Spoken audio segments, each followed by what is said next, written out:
Kailangan mag-aral lang mabuti. Hindi yung ligaw ka lang ligaw. Computer ng computer. Bakit? Aba, hindi mo alam kung paanong pinagkakasya ng mga magulang mo, lalong-lalo na sa panahon ngayon. Ang budget para makapag-aral ka lang. Hindi mo dapat isumbat sa mga magulang mo. Ma, honor ako, dapat may award. Hindi.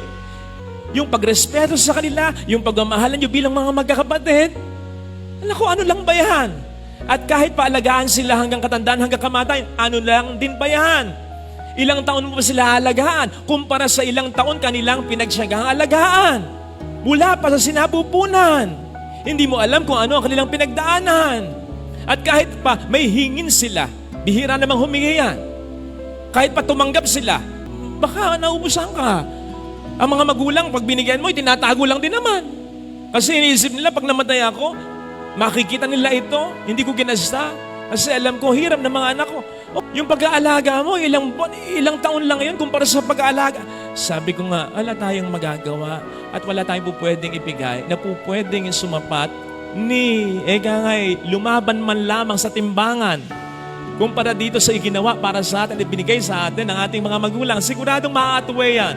Siguradong madadaig yan. Tapos sa ating panghihinayangan, ay, nako kapatid, it's just a fitting and worthy response sa kanilang kabutihan. Tandaan natin ha, matindi ang utang na loob. Yung utang na labas, pag sinabing utang na labas, I mean, yung pera, material na bagay, yung nakikita sa labas. Okay? Yung lupa, kalabaw, bahay. Yung utang na labas, pwede mong takbuhan yan eh. Pwede mong hindi bayaran. Nakaisa ka. Pero yung utang na loob, lagi nasa loob yan. Kahit ipikit mo ang iyong mga mata, kahit i-brainwash mo ang sarili mo, okay lang na hindi ko siya pinasalamatan, okay lang na niloko ko siya, okay lang na pinagpalit ko sila, okay lang na pinabayaan ko siya, okay lang na hindi ko siya bigyan, okay lang na magtampo ko sa kanya sapagkat di niya ako binigyan. Kaya kahit katakot-takot ang pag-brainwash mo sa sarili mo, na niloko mo ang asawa mo na tunay na nagmahal sa'yo, alam mo hindi bagay eh. Alam mong hindi bagay na sinagot mo ang magulang mo. Alam mong hindi bagay na pinabayaan mo mga magulang mo. Alam mong hindi bagay na nagtampo ka sa kapatid mo. Minsan hindi ka napagbigyan. Pero lagi ka naman pinagbibigyan. Alam mong hindi bagay yun. Yun ay mananatili sa loob mo. Especially when you realize na abot ko ang sitwasyon ko ngayon, disente ang buhay ko ngayon, marami kong napagtagumpayan noon at ako'y ako ngayon. Dahil sa Panginoong nagbigay sa akin ng biyaya noon at ngayon. At dahil sa mga taong nagsakripisyo sa akin noon, hindi mo maaalis sa loob mo yon. Kahit ipikit mo ang iyong mga mata, matitingnan at matitingnan mo pa rin iyon. Mga kapatid, doon din natin marirealize na hindi pala ito ang tamang buhay na dapat ay meron ako.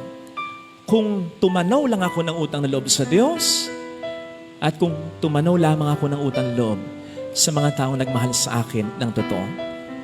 Nakararaos ka man, okay man ang buhay mo, if you'll just be true to yourself, maisip mo, hindi lang ito ang buhay na dapat ay meron ako.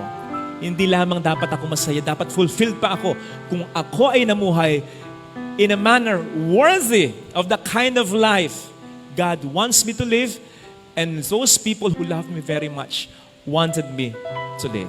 Besides, bakit ba ang Diyos ay mabuti sa atin? Bakit ba ang kapwa natin, lalo tigay, pamilya natin ay mabuti sa atin? Ang iniisip lamang nila ay ang kapakanan natin.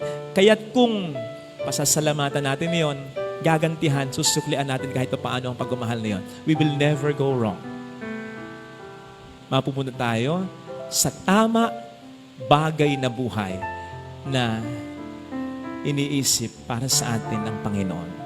That is why sa totoo lang, ang talo sa huli ay hindi naman yung mga nagmagandang loob, kundi yung mga walang utang na loob.